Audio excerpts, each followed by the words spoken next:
Mengikuti perkembangan di platform media sosial bisa menjadi hal sulit bagi orang tua dan pengasuh. Mencoba memfilter jumlah konten luar biasa yang diekspos anak-anak Anda saat online terasa mustahil. Karena itu, orang tua wajib mengarahkan remaja untuk mengembangkan keterampilan literasi media sosial sebelum mereka mulai menggunakan media sosial dan menerima notifikasi yang terus-menerus yang akan mengalihkan perhatian mereka nanti. Kegiatan bertanya dan menjawab yang kita berikan kepada anak di rumah bisa membantu mereka memahami untuk apa bersosial media. Yuk kita lihat. Berikan mereka pertanyaan pertama.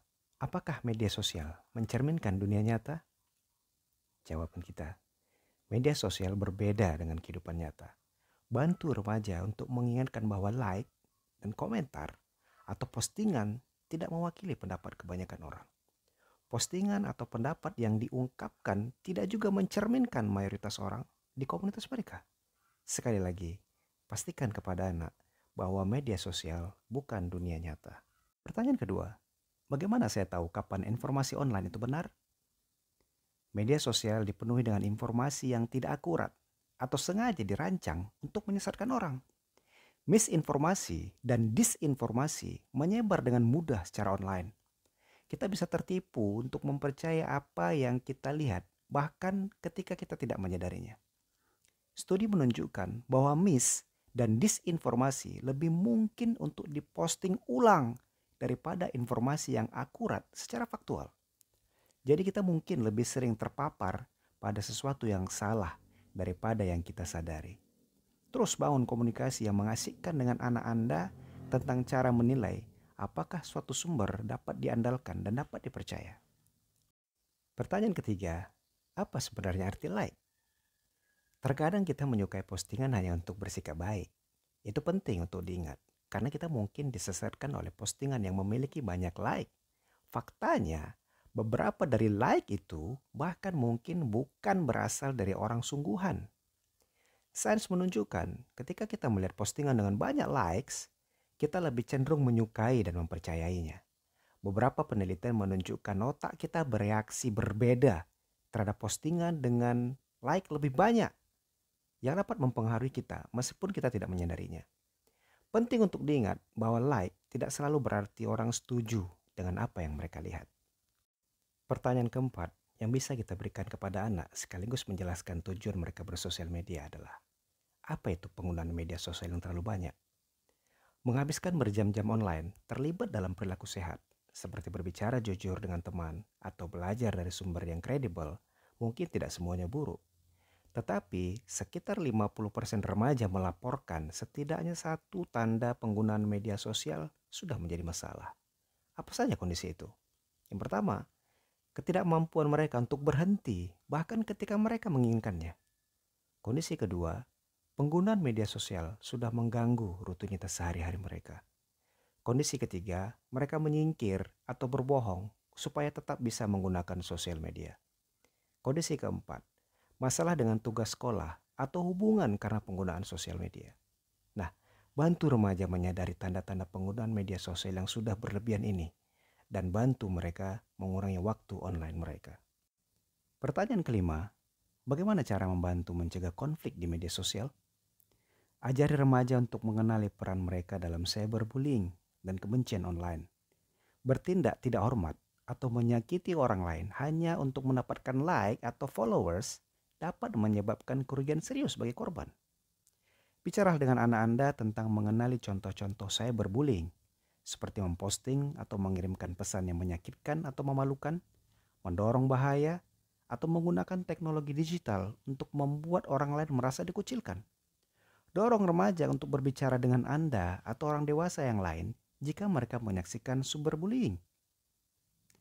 Penting juga untuk berbicara dengan anak Anda tentang kebaikan dan keseriusan terlibat dalam perilaku cyberbullying itu sendiri. Bagaimana saya bisa mendorong anak saya untuk tidak membandingkan diri mereka dengan apa yang mereka lihat secara online? Merupakan sifat manusia yang normal untuk mempercayai apa yang kita lihat. Juga normal untuk membandingkan diri kita dengan orang lain. Namun, membanding-bandingkan ini untuk remaja yang masih labil ini bisa berbahaya. Anak muda yang menggunakan media sosial untuk membandingkan penampilan orang atau mencari umpan balik tentang foto pribadi mereka beresiko lebih tinggi untuk citra tubuh yang lebih buruk, gangguan makan, dan gejala depresi, terutama di kalangan anak perempuan. Bantu anak Anda memahami bahwa tidak semua yang mereka lihat di sosial media itu nyata. Banyak foto dan video dimanipulasi dengan filter atau diolah dengan alat pengeditan. Namun, meskipun orang tahu tentang alat tersebut, insting pertama mereka biasanya mempercayai konten yang mereka lihat sebagai benar dan akurat. Remaja dan orang dewasa perlu menyampingkan pemikiran otomatis tersebut dan terus mengingatkan diri mereka sendiri bahwa apa yang mereka lihat secara online itu tidak selalu nyata. Pertanyaan ketujuh, mengapa media sosial ada?